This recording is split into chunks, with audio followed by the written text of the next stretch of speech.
দেখলাম আজকে রাষ্ট্র কাঠামো মেরামতের রূপরেখা নিয়ে 31 দফা।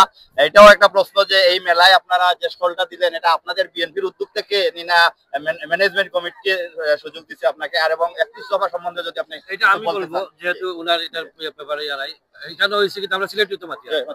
এটা হইলো গিয়া আমরা এটা ইউকে বিএনপির পক্ষ থেকে আমরা করছি, আমরা নিজের স্ব উদ্যোগে করছি। আমরা স্টল আমরা পয়সা দিয়ে আইনো, আমরা স্টল জেলা 8-10 জেলা রেন্ট হলে ওরা করে আমরা ওলা করছি।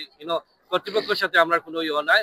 আমরা যে নর্মাল জেলা স্টল ওলা আনিয়ে আমরা 31 দফা করছি। কারণ হলো গিয়ে আমরা যে জিনিসটার কারণে করলাম যে আপনারাও যে জেনারেশন যারা নতুন জেনারেশন যারা আছে এরা তো আপনার মনে হলো লোকেরা বাংলাদেশ সম্পর্কে জানে কম, তারা বুঝে কম বাংলাদেশ সম্পর্কে। তাহলে আমরা এই নতুন জেনারেশন যারা আছে তারারে আমরা বাংলাদেশও বিএনপি ভবিষ্যতে পাওয়ার গেলে চিন্তা করবো, তারা জানা উচিত।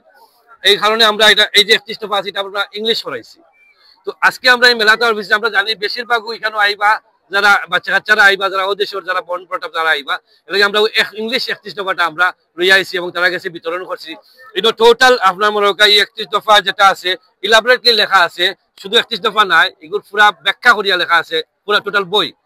এই বইটা আমরা আজকে নিউ জেনারেশনের কাছে আমরা দিছি। ওটাও আছে আমরা মুখ্য উদ্দেশ্য যে নিউ জেনারেশনে জানুক আমার লিডার দেশনায়ক জনাব তারেক রহমান যে 31 দফা দিছেন, যে বাংলাদেশ আপনারা জানেন যে বাংলাদেশ রাষ্ট্রের খুনি ডাইনি হাসিনা যেভাবে লুণ্ঠন করিয়া দেশটারে আপনার অন্তঃসার শূন্য করছে, পাশাপাশি আপনার ল এন্ড অর্ডার আসিল না বাংলাদেশ হাজার হাজার কোটি টাকা মারিয়া না বাংলাদেশের সব অর্গানরে নষ্ট করে লাইছে। বাংলাদেশ রাষ্ট্রের কোনো অর্গান ঠিক রয়েছে না। তো রাষ্ট্রের মেরামত করতে হইব আমরা।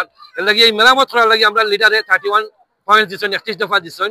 এই 31 দফার মাধ্যমে বিএনপি ইনশাল্লাহ পাওয়ার যার বাদে দেশের মেরামত করবো। আর এটারে আমরা ইংলিশ ভার্সন হিসাবে নিউ জেনারেশনের কাছে দেওয়ার লাগে আজকে আমরা এই মেলা লইয়া আসলাম।